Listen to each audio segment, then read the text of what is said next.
Meus amados, graça e paz. A paz do Senhor. Quem está feliz com Jesus, diga graças a Deus. Que bom estarmos juntos na presença do Senhor para lhe oferecer culto de louvor e exaltação ao seu nome. Bom estar nesta igreja esta noite, final de tarde, conhecendo esta casa, os irmãos que aqui servem e glorificam o nome de Jesus, pastor Moisés Campos, pastor desta igreja, toda a sua casa e o ministério que o Senhor tem feito desenvolver neste lugar. Deus tem planos muito específicos para nós. E nem sempre Ele nos conta tudo sobre o plano que Ele tem. É preciso aprender a andar, conforme registra em João 3,8, na força do vento. O vento do Espírito, que não se sabe de onde vem, nem para onde vai. E aí Jesus acrescenta que assim é todo aquele que é guiado pelo Espírito de Deus. Eu vim esses dias aos Estados Unidos para ministrar na escola bíblica aqui em Fort Myers, a convite daquela igreja que fez a conexão a partir do pastor Walter, um amigo de longas datas, desde que eu sou criança. E tivemos a oportunidade de hoje estar com os irmãos aqui. Mais alguns dias eu estarei agora descansando. Estou com toda a minha família e aproveitando um tempo para recarregar as baterias e retornar para casa logo em seguida. Se você for ao Brasil, vá à Bahia, porque se você for no Brasil e não for na Bahia, desculpem-me, você não foi no Brasil. Se você for na Bahia e não participar de um culto em nossa igreja, aí você nem viajou. Não tem graça. Então nos visite. Os nossos cultos são todos transmitidos. Como nós temos algumas horas de diferença considerando o fuso horário e horário de culto, dá para você acompanhar alguns deles. Terça-feira, nosso culto da palavra em Feira de Santana. Quarta-feira, nosso culto da palavra em Salvador. Domingo pela manhã, nosso culto em Salvador, culto de celebração. Até o final de setembro é no sábado à noite. A partir de outubro ele passará a ser no domingo pela manhã. E domingo à noite o nosso culto de celebração em Feira de Santana. Todos os nossos cultos são transmitidos e as nossas pregações estão disponíveis em nosso canal. São mais de 1000 pregações que estão lá à sua disposição para você assistir. Já começou ou está esperando? Tá? Se eu fosse sugerir uma para você começar, eu não estou sugerindo, eu disse se eu fosse. Tem uma série de mensagens que eu preguei na nossa igreja esse ano, são 14 pregações.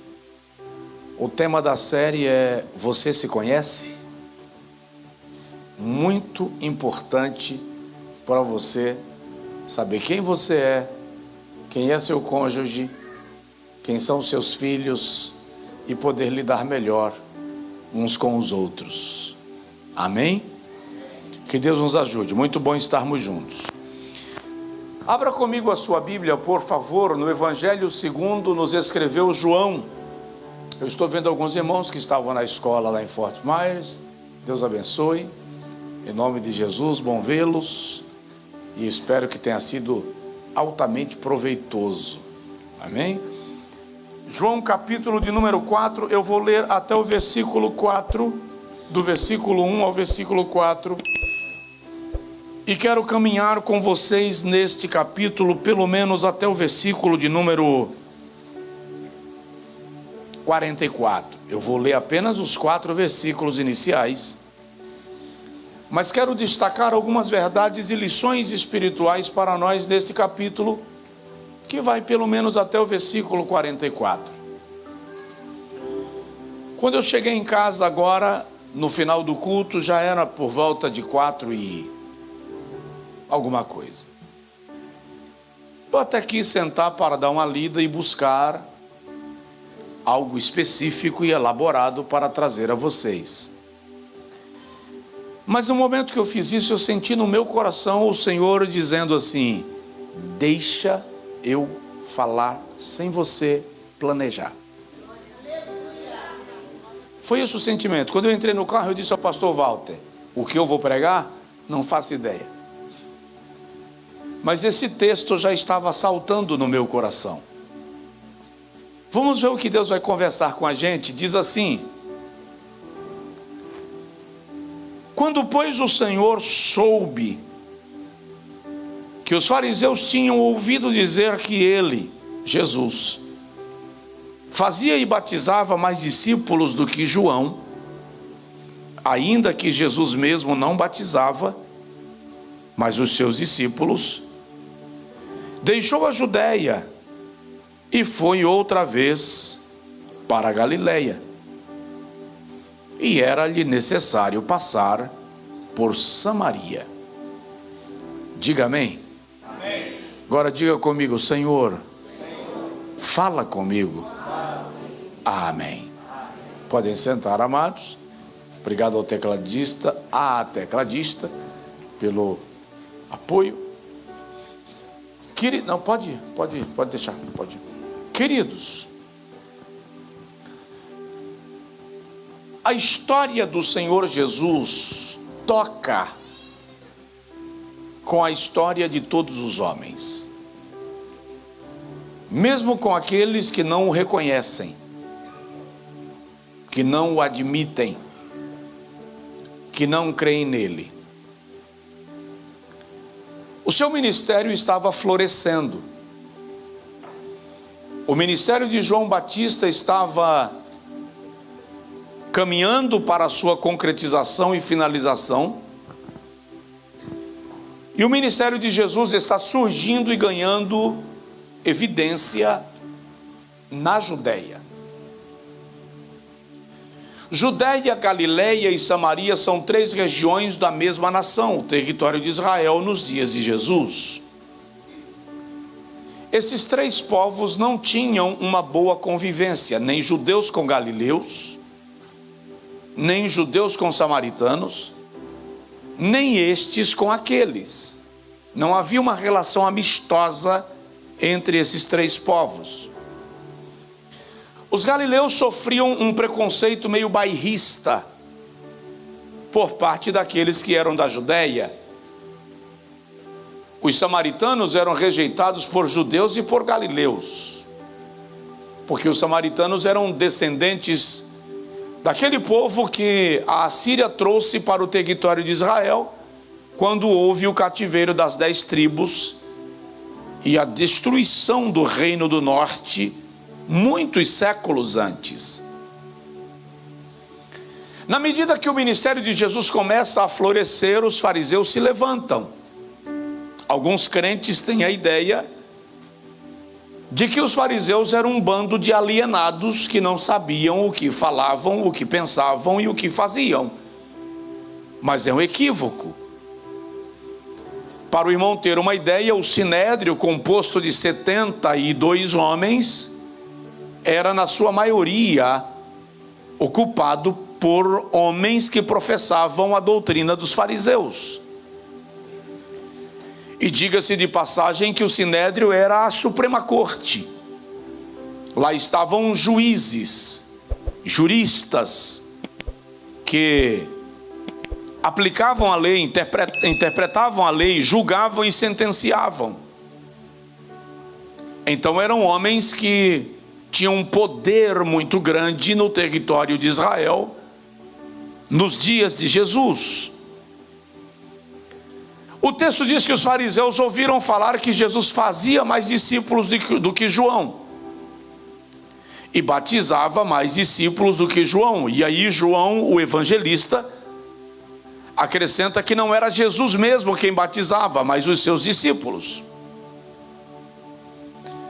O conceito de discípulo era muito importante entender, porque um mestre, que era chamado de matetes, ou didascalos, era o mestre, era aquele que atraía a si aqueles que aprenderiam os seus ensinamentos.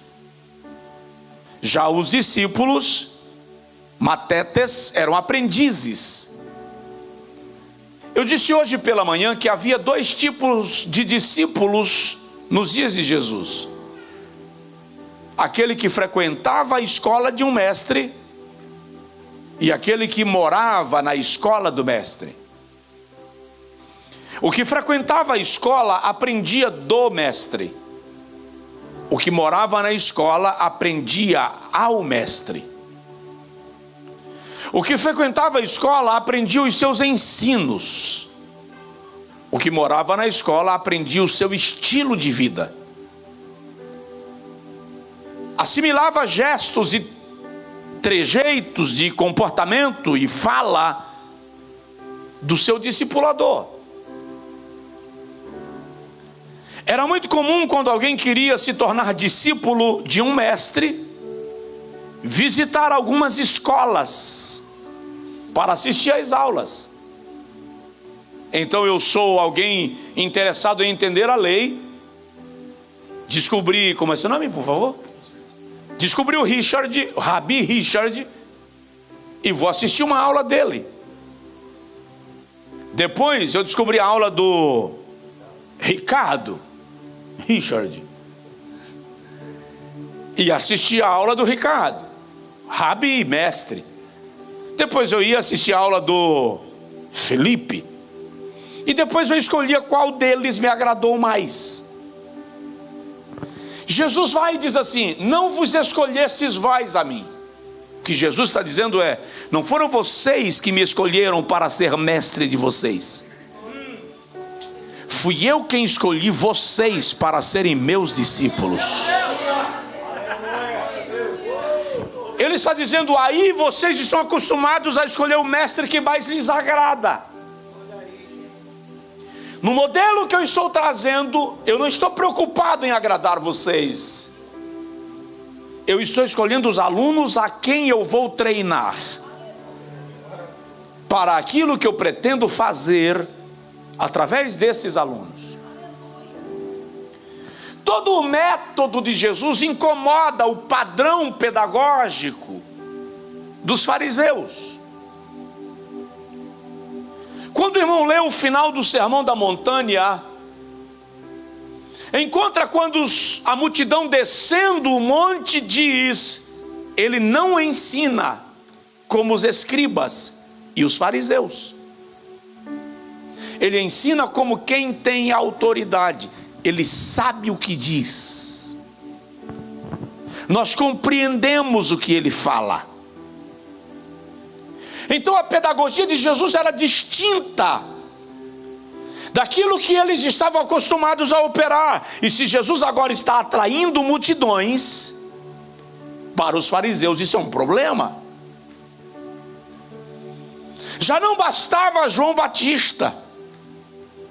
Por isso que o texto diz: ouvindo falar que Jesus fazia e batizava mais discípulos do que João. É uma referência a João Batista.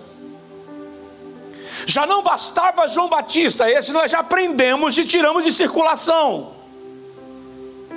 Agora surge um mais influente,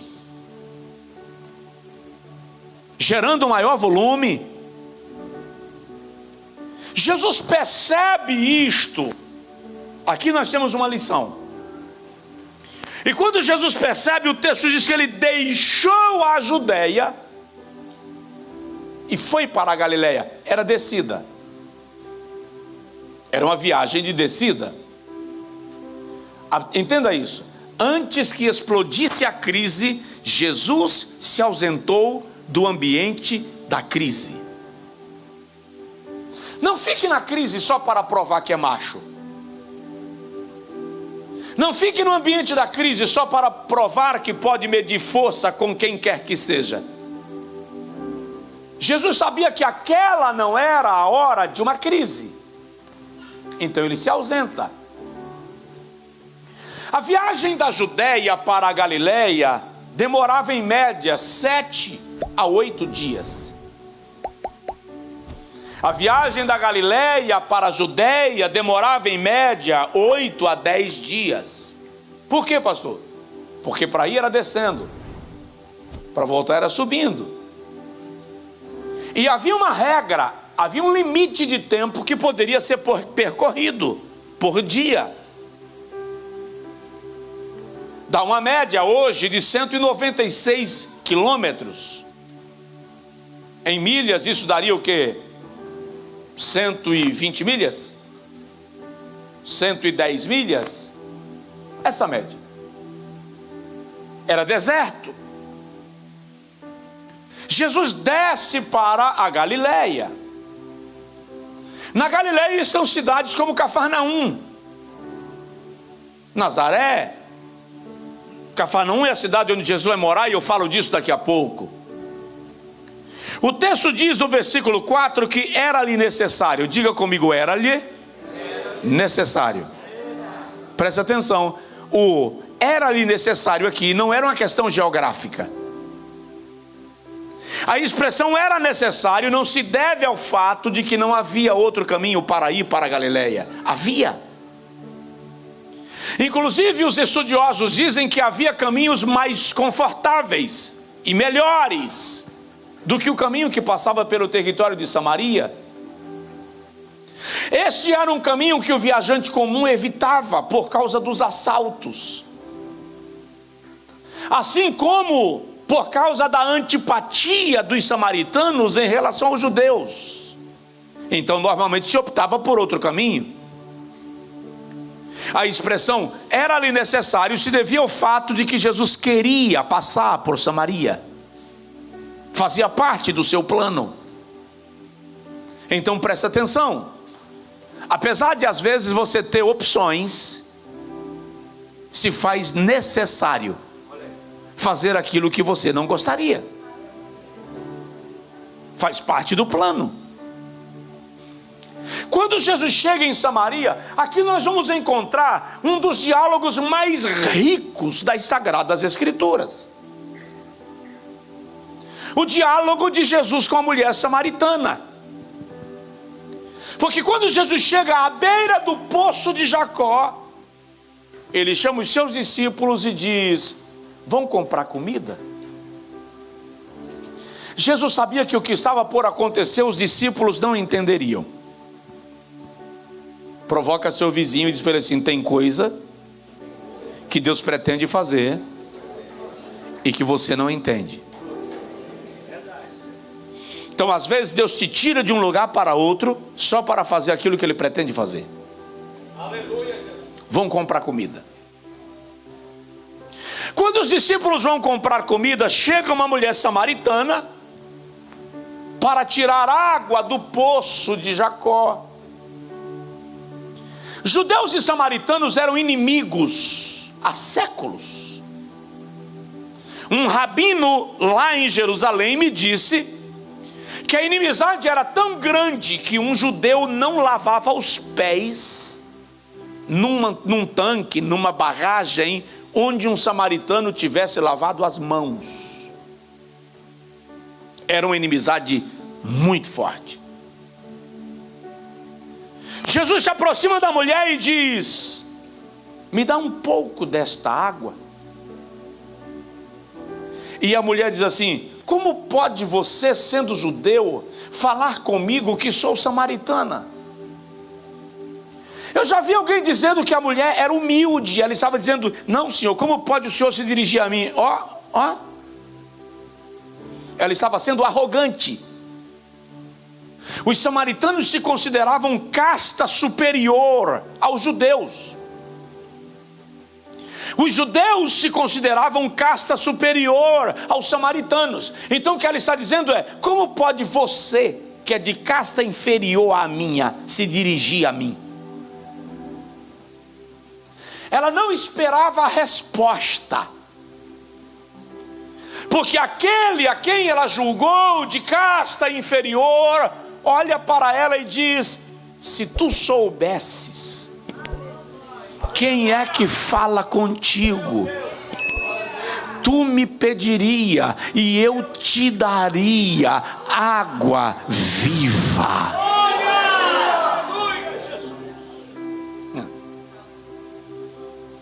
O que é água viva na mente dessa mulher?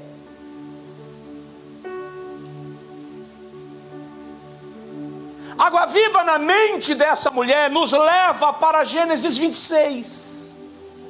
De quem é o poço? De Jacó. Jacó é filho de quem? De Isaac. Isaac é o único homem de quem a Bíblia diz que teve um poço de água viva. Gênesis 26, quando Abraão morreu, a Bíblia diz que ele deixou um poço de herança para Jacó. E os pastores de Abimeleque vieram e tomaram o poço de Jacó e disseram: a terra é nossa, então o poço é nosso. E está escrito que Isaac não contendeu, não brigou, foi embora para o deserto. Diga comigo: foi embora para o deserto. Quando Isaac chegou lá no deserto, ele cavou outro poço e deu água. Aí os pastores de Gerar vieram e disseram a Isaac: essa terra é nossa, então esse poço é nosso. E de novo a Bíblia diz que Isaac não contendeu. E ele foi embora para mais dentro do deserto. E chegou lá no ermo, cavou outro poço e deu água. Diga comigo: e deu água. E os pastores de Gerar vieram e disseram a Isaac: você está muito perto de nós, então nós vamos entulhar teu poço e você vai embora. Nós não queremos você vizinho. E Isaac de novo não contendeu e foi embora para mais dentro do deserto. E aí a Bíblia diz que ele subiu para o deserto de Berseba. Quando ele chegou lá, ele cavou outro poço. E sabe o que aconteceu? Não deu água. Nem sempre está no plano de Deus, garante que vai dar tudo certo. E a Bíblia diz que no final de todos os dias, os servos de Isaac chegavam para ele e diziam: não encontramos água. E Isaac se preocupou com aquilo. Então Isaac mandou chamar Abimeleque. Quem é Abimeleque? O primeiro ladrão de poços, o que tomou o primeiro poço. Ele mandou chamar Abimeleque e Abimeleque veio. E a Bíblia diz que Isaac ofereceu banquete, fez um churrasco para Abimeleque. O cara roubou meu poço e eu faço churrasco para ele, pastor? Foi o que Isaac fez. No meio do churrasco, Isaac deu presentes a Abimeleque. E depois que deu presentes, a Bíblia diz que Isaac abençoou Abimeleque. E depois o liberou. Diga comigo: chamou, banqueteou, presenteou, abençoou e liberou. Eu vou repetir que eu quero que você aprenda. Diga comigo: chamou, banqueteou, presenteou, abençoou e liberou. Você está disposto a fazer isso com alguém que te causou prejuízo? Você está disposto a fazer isso com alguém que roubou teu poço? Está escrito assim: e tendo Abimeleque terminado de sair, chegaram os servos de Isaac e lhe disseram: Senhor, encontramos água, e são águas vivas. O que é água viva ali? Em Gênesis 26, a nascente de um rio. O que Deus está dizendo a Isaac é: entulharam teu poço, eu quero ver quem entulha rio. Roubaram teu poço, eu quero ver quem rouba rio. Porque poço cabe no fundo da casa, mas rio vai espalhar pelo deserto, e vai correr, e vai migrar, e vai regar outras terras. Agora tem um detalhe, eu volto para João 4. Não é todo mundo que pode ter rio. Por que que Ismael se tornou flecheiro? O outro filho de Abraão. Ismael se tornou flecheiro para guardar o poço da sua mãe, para ninguém vir roubar água. Então, quem não está disposto a servir água não pode ter rio, só pode ter poço. Só pode ter rio quem está disposto a regar as terras do vizinho, quem está disposto a abençoar outras pessoas, quem está disposto a molhar as terras que não são suas.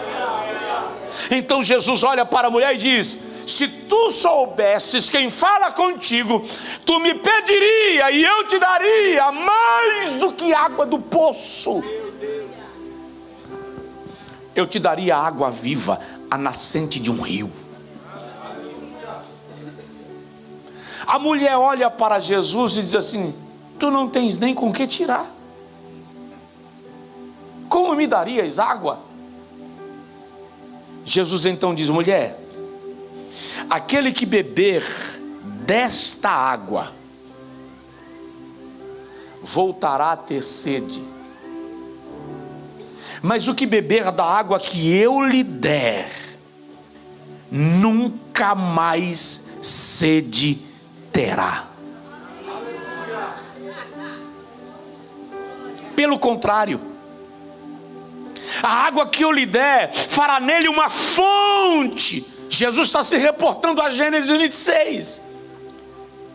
Assim como Isaac encontrou uma fonte, quem beber da água que eu lhe der, no seu interior vai brotar uma nascente, uma fonte de água viva que jorra para a vida eterna. Olha que lição extraordinária Jesus está dando. Diga para o seu vizinho: a fonte da água viva jorra dentro de nós.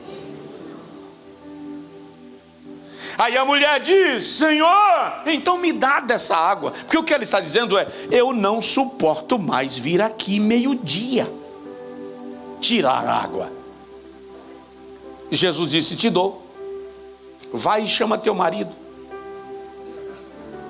Agora Jesus entra na semana da mulher. Agora Jesus entra na particularidade dela. E ela diz: eu não tenho marido.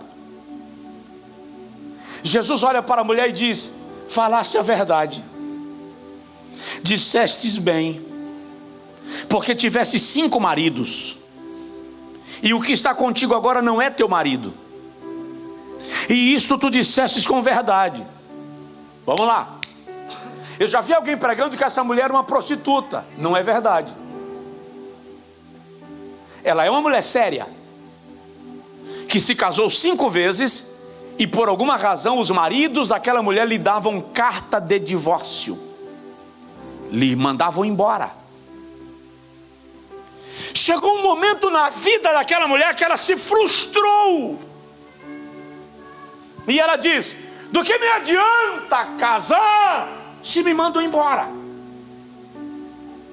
Então ela entrou num relacionamento que agora não era um relacionamento formal, passou a viver uma aventura. E alguns estudiosos sugerem que o fato de ela ter ido buscar água ao meio-dia indica que ela era rejeitada pelas outras mulheres da comunidade, porque o horário que as mulheres buscavam água era no amanhecer ou no final do dia, por causa do calor.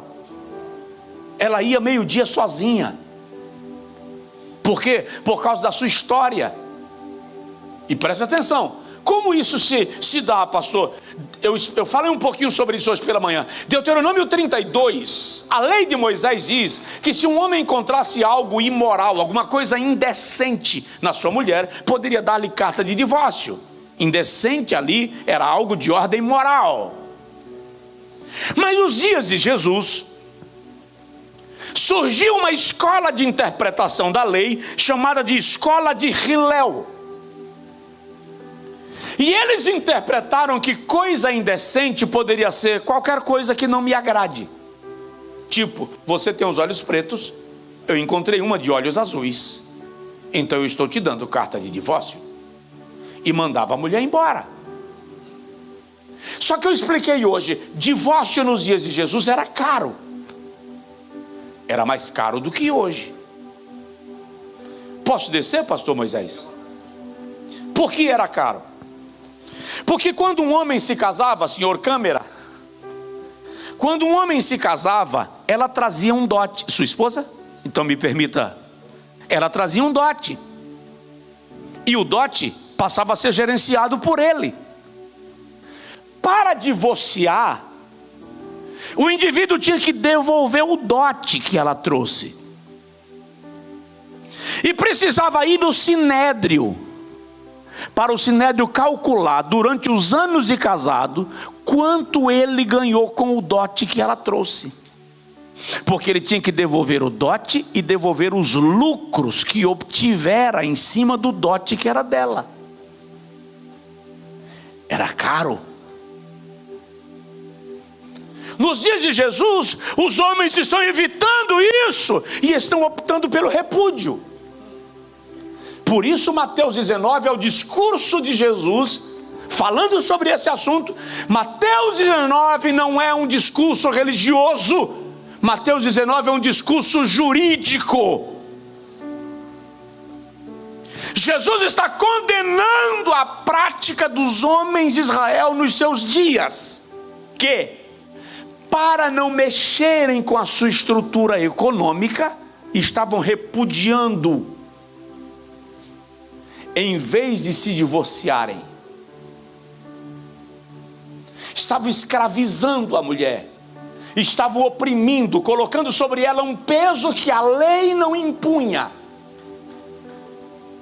Jesus olha para a mulher e diz: se tivesse 5, ela não era uma prostituta, ela era uma mulher que foi rejeitada em 5 casamentos, se frustrou, e ela entrou num relacionamento de algum jeito. Quando Jesus disse: tu tivesse 5 e o que está agora não é teu, a mulher olha para Jesus e diz: Senhor, vejo que és profeta. Observe como Jesus entra nas minudências, nos detalhes da nossa vida. Ele conhece da tua vida aquilo que você não fala com ninguém. Ele conhece da minha vida aquilo que é segredo até para quem é mais próximo de mim. Quando a mulher diz: vejo que és profeta, Navi, aquele que fala por Deus, debaixo da autoridade de Deus, ela diz: me tira uma dúvida. Provoca seu vizinho e diz para ele: Deus quer entrar na sua casa.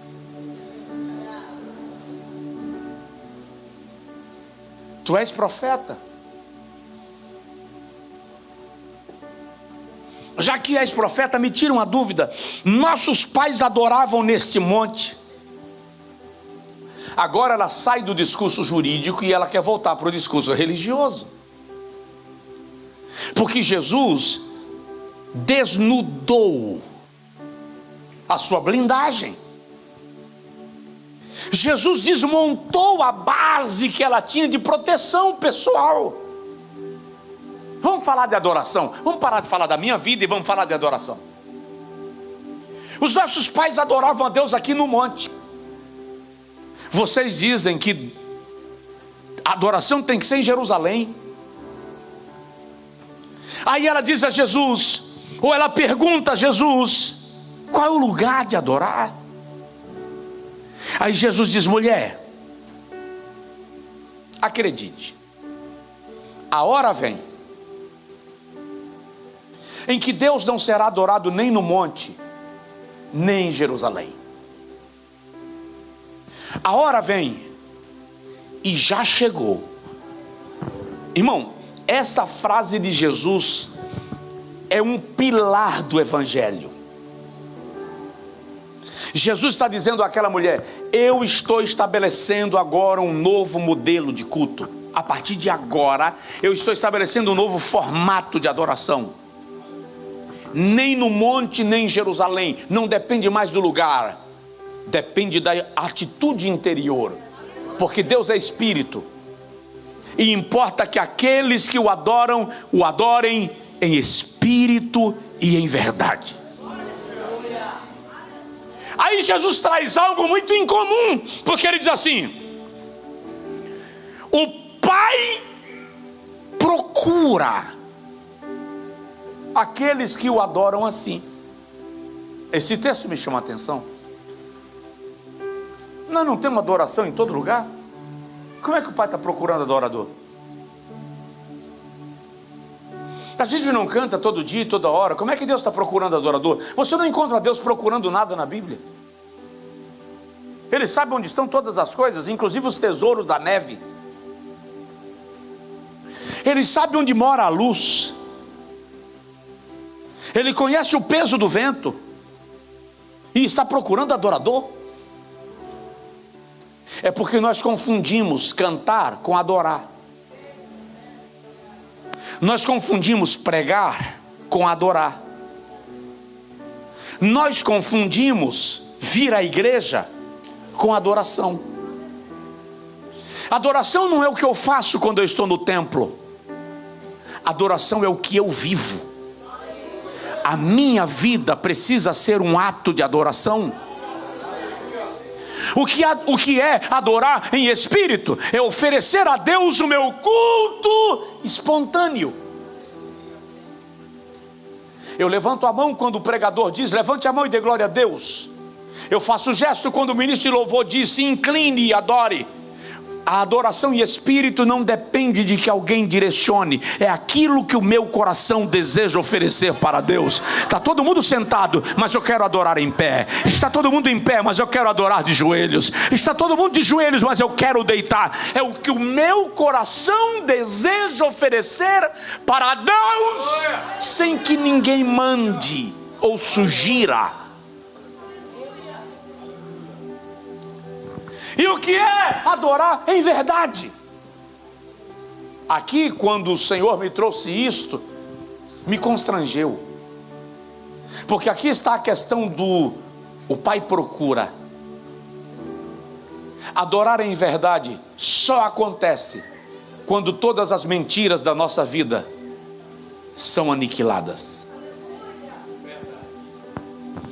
Enquanto houver sombras, pontos obscuros, lugares onde Deus não pode entrar, enquanto houver reserva e lugares onde Deus não pode alterar, enquanto a hipocrisia religiosa for a minha maestra, enquanto a minha religiosidade for a fonte da minha inspiração, eu não estou adorando em verdade. Por isso, o Pai procura. Não estão em todas as esquinas. O verdadeiro adorador não representa, não é ator, não é artista, não é manipulado. Ele não adora porque alguém mandou. A sua vida é um ato de adoração. A sua existência é um ato de adoração. E Jesus diz: o Pai procura aqueles que assim o adorem. Daí o compositor dizer: ache em mim um verdadeiro adorador. Todas essas verdades, Jesus, já vou terminar, Jesus está ensinando para uma mulher.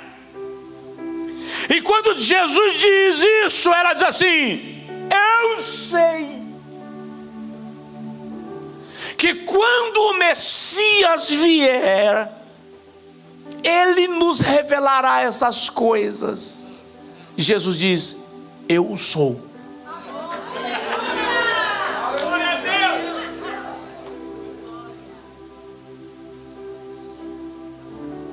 Outra vez ele apela para o Antigo Testamento. Ele aponta para o Antigo Testamento. Eu sou. A maior revelação de Deus, da pessoa de Deus, na Bíblia, é esta: eu sou. Quando ele aparece a Moisés no Monte Sinai, em Gênesis capítulo de número 3, e ele diz a Moisés: a angústia do meu povo chegou até mim, e eu desci para livrá-lo. Vai tu, pois, Moisés, e livra Israel da casa da servidão. Moisés pergunta: quem sou eu? Jeová diz: quem diz que é você? Você é só o camarada que vai falar com o faraó. Quem vai fazer o milagre sou eu. Aí Moisés diz: tá, e quem é o Senhor? O Senhor diz: eu sou. Yahweh, Yasher, Yahweh. Eu sou o que sou. O que significa isso, tomado ao pé da letra? Eu sou o que você precisar que eu seja. Se você tiver fome, eu sou o pão. Se você tiver sede, eu sou a água. Se você estiver sozinho, eu sou companheiro. Se você estiver enfermo, eu sou aquele que te sara. Se você estiver caído, eu sou aquele que te levanta. Se você estiver fraco, eu sou a força. Se você estiver em guerra, eu sou a vitória. Se você estiver sendo perseguido, eu sou o teu refúgio e fortaleza. Eu sou o que sou. Só quem pode dar um aplauso ao Senhor e um brado de glórias: eu sou.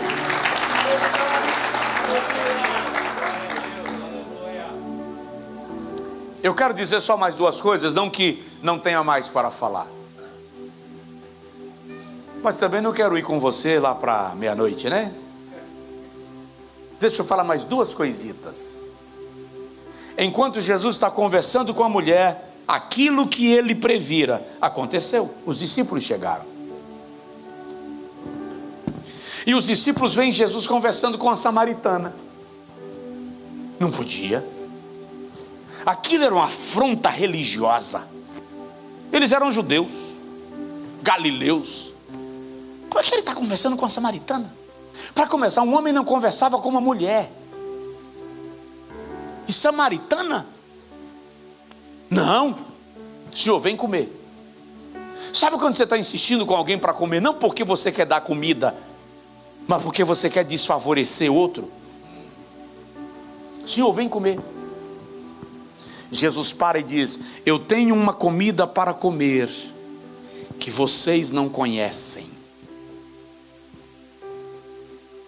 Eles olham um para o outro e perguntam: será que alguém trouxe comida para ele aqui em Samaria? Por que a dúvida? Porque semana passada Jesus tentou se hospedar na hospedagem, no hotel de um samaritano, e o samaritano não aceitou hospedar Jesus. Já leu esse texto? Pedro e João foram fazer o check-in de Jesus no hotel, numa aldeia de Samaria, e quando colocou lá o nome Yeshua, o dono do hotel fez assim: é judeu? É. Não, judeu não hospeda em meu hotel. Os discípulos ficaram tão nervosos que eles disseram: Senhor, autoriza a gente para nós pedirmos fogo do céu e matar esse bando de samaritano. Agora ele está conversando com a samaritana e ainda diz que já comeu. Jesus disse: a minha comida é fazer a vontade do meu Pai. Pergunte para o seu vizinho: o que te alimenta?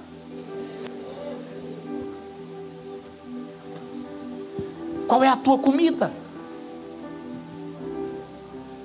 Você está disposto a fazer a vontade do Pai?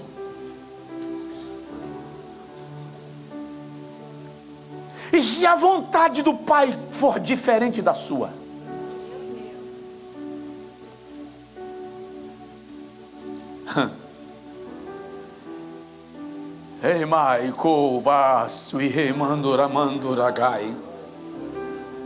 E se a vontade do Pai for contrária à sua,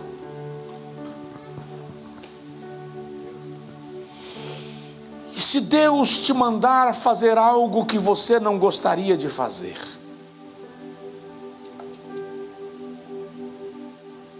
e se Deus te ordenar ir para onde você não quer ir, e se Deus mandar você abençoar alguém a quem você gostaria de amaldiçoar, e se Deus mandar você curar a ferida de alguém a quem você gostaria de matar, o que te alimenta? O que te trouxe aqui hoje à noite? Por que você veio?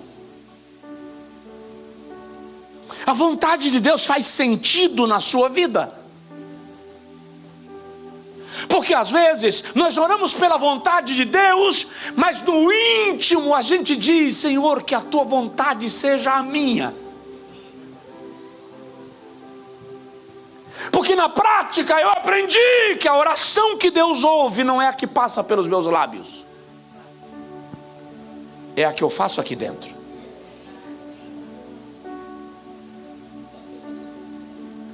Então às vezes eu estou dizendo a Deus: Senhor, cura, e no meu íntimo eu estou dizendo: mata esse infeliz. No meu íntimo eu estou dizendo a Deus: restaura. Na minha boca eu estou dizendo a Deus: restaura. Mas no meu íntimo eu estou dizendo: oh Deus, me livra dessa coisa. Até que ponto você está disposto a fazer a vontade de Deus?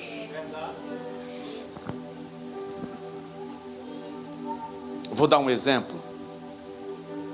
E se Deus mandava você subir Moriá levando Isaac?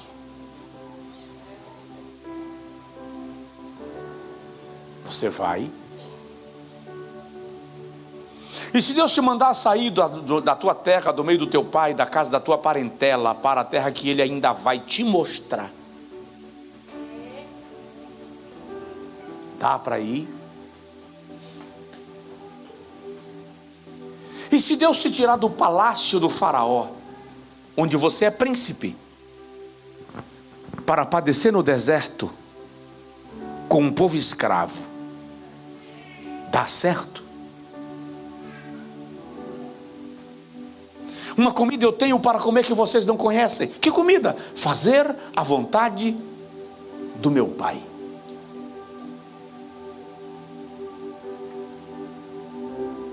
Quantas vezes eu fui para lugares que eu não queria ir, porque Deus disse: eu quero você lá. E quantas vezes eu disse a Deus: que diferença faz eu não ir, se o Senhor pode usar outros? Aí Deus dizia assim: a questão não é o que eu posso fazer, é o que eu quero fazer. Eu quero que você vá.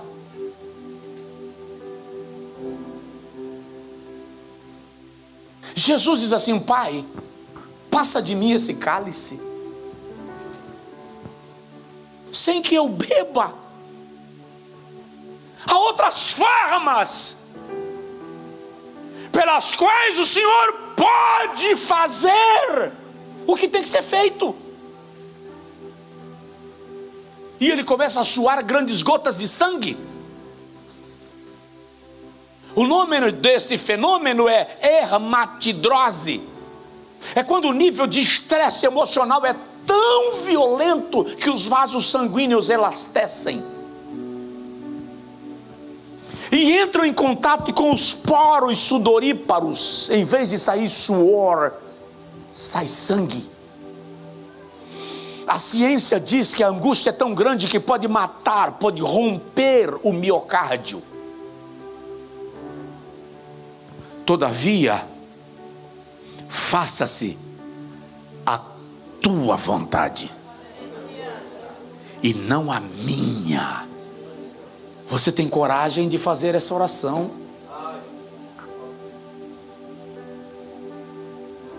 A minha comida é fazer a vontade daquele que me enviou. Nós precisamos aprender essa lição. E de repente, vamos terminar. Fala assim, pastor. Fala aí, pastor. Termina. Está ficando pesado demais.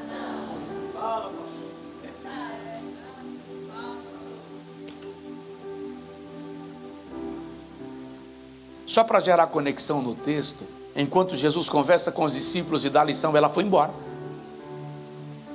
Ela quem, pastor? A mulher, gente. Aquela do início. Ela foi embora. E agora ela chega na aldeia que ela morava, batendo de porta em porta. Quem não gostava dela agora teve que ouvi-la. Vem porque eu encontrei um homem que revelou toda a minha vida. Não seria esse o profeta prometido? E a multidão vem subindo atrás dela. E Jesus olha para os discípulos e diz: vocês não dizem que ainda faltam 4 meses até a colheita do trigo? Eu vos digo, levantem os olhos e vejam, os campos estão brancos para a ceifa. São os samaritanos que estão subindo para conhecê-lo e para encontrar com ele. E a Bíblia diz que muitos creem nele e pedem para ele ficar mais alguns dias, e ele fica mais 2, e ainda outros creem nele. E agora eles dizem para a mulher: já não é pelo que você disse, é o que nós estamos ouvindo. Eu quero concluir com esse versículo 43 e 44. Passados 2 dias, Jesus partiu dali e seguiu para a Galileia. Samaria era só uma parada. O destino era a Galileia. Eu tenho que lhe provocar. Saiba discernir o que é apenas uma parada daquilo que é seu ponto final, daquilo que é o seu destino. Tem lugar que Deus não lhe trouxe para permanecer, lhe trouxe para dar descanso, para que a viagem continue. Terá, não dá tempo falar disso. Se desse. Terá não soube discernir que Harã não era seu ponto final. Seu ponto final era Canaã. Você sabia que a chamada de Abraão não foi para Abraão? Foi para Terá, o pai dele. É só ler Gênesis 11. Terá saiu de Ur para ir a Canaã. O destino era Canaã. Ele chegou em Harã e parou. E por que ele parou em Harã? Porque o nome do seu filho, que foi morto por Nimrod, pai de Ló, era Harã. O mesmo lugar da cidade onde ele parou. O trauma reacendeu. A memória ativou. E Terá petrificou. Não conseguiu romper. Sacode o vizinho e diz assim: não deixe o seu trauma lhe travar. Vamos voltar. Jesus desceu para a Galileia. E quando a Bíblia diz que ele desce para a Galileia, porque Jesus testificou que um profeta não recebe honra na sua própria pátria. Ele não volta para a Judeia. O que Jesus está ensinando aqui, a gente para. Jesus falou sobre esse assunto 2 vezes. Aqui ele está dizendo: não volte para o lugar onde você não foi honrado. Ele não volta para a Judeia, ele segue para a Galileia. Porque a Judeia já o rejeitara. Outro dia Jesus está em Nazaré, sua cidade, e quiseram lhe jogar no precipício. E ele passa pela multidão, e aquela é a última vez que Jesus passa um dia em Nazaré. Ele foi embora. Durante todo o seu ministério, Jesus só voltou em Nazaré uma vez.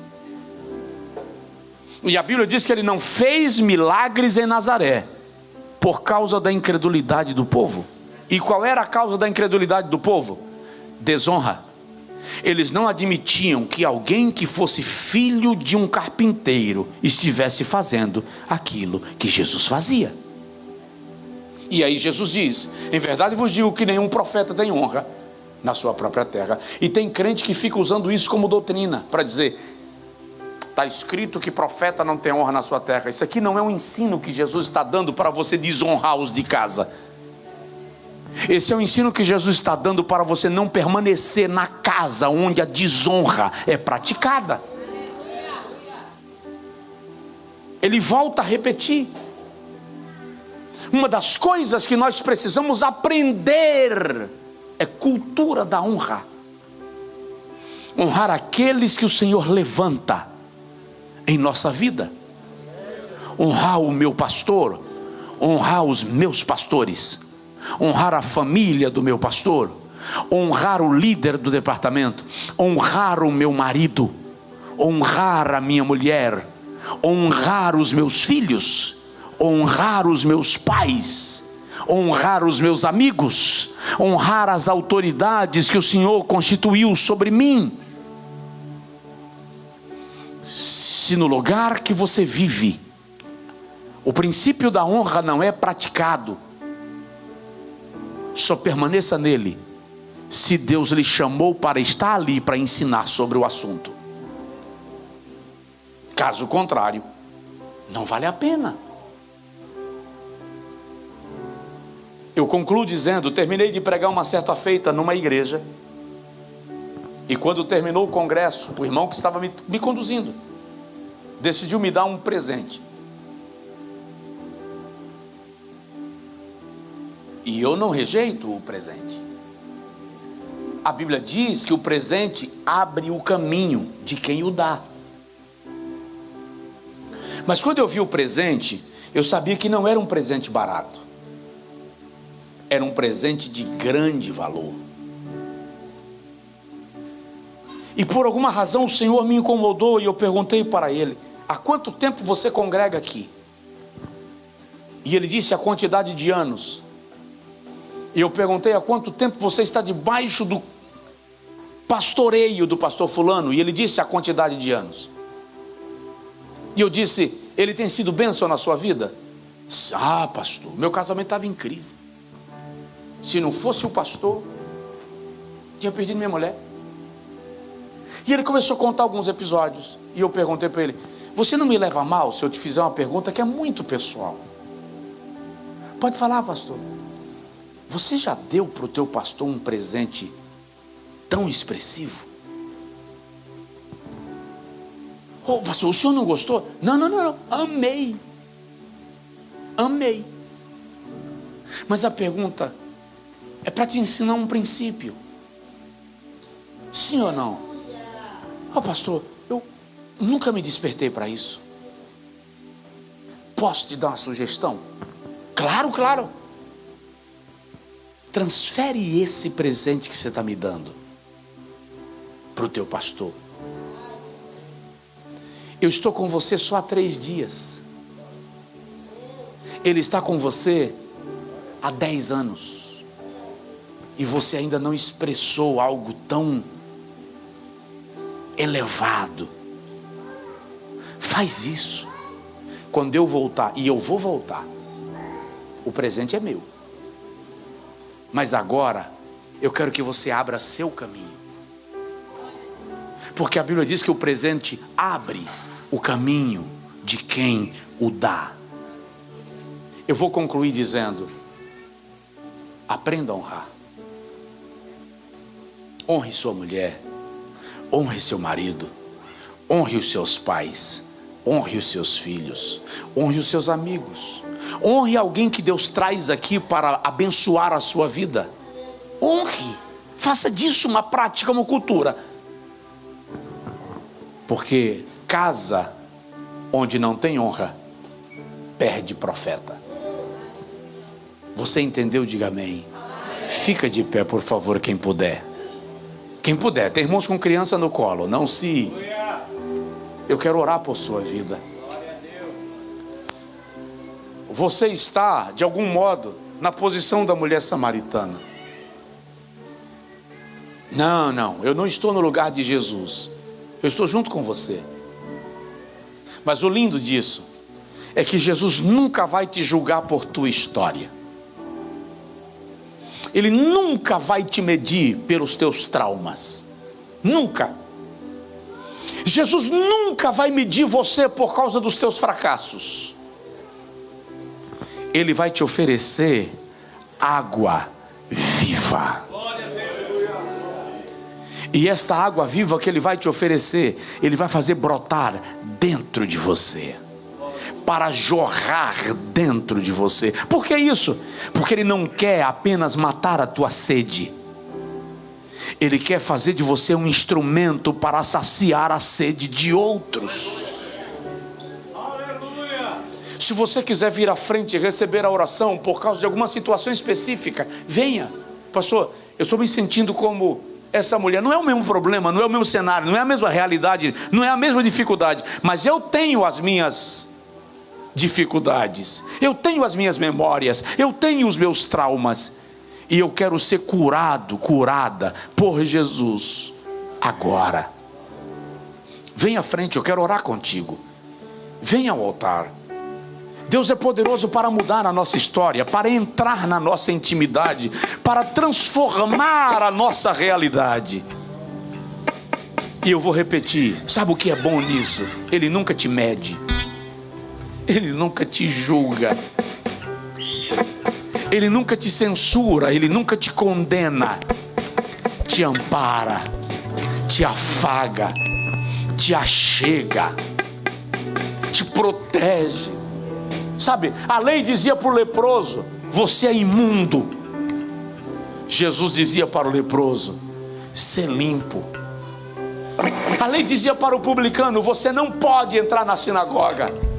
Jesus disse para o publicano: já que você não entra na sinagoga, vem cá, eu vou entrar na tua casa e vou dormir lá. A lei olha para a mulher flagrada em adultério e diz: você vai ser apedrejada. Jesus olha para a mesma mulher e diz: vai em paz, não peques mais.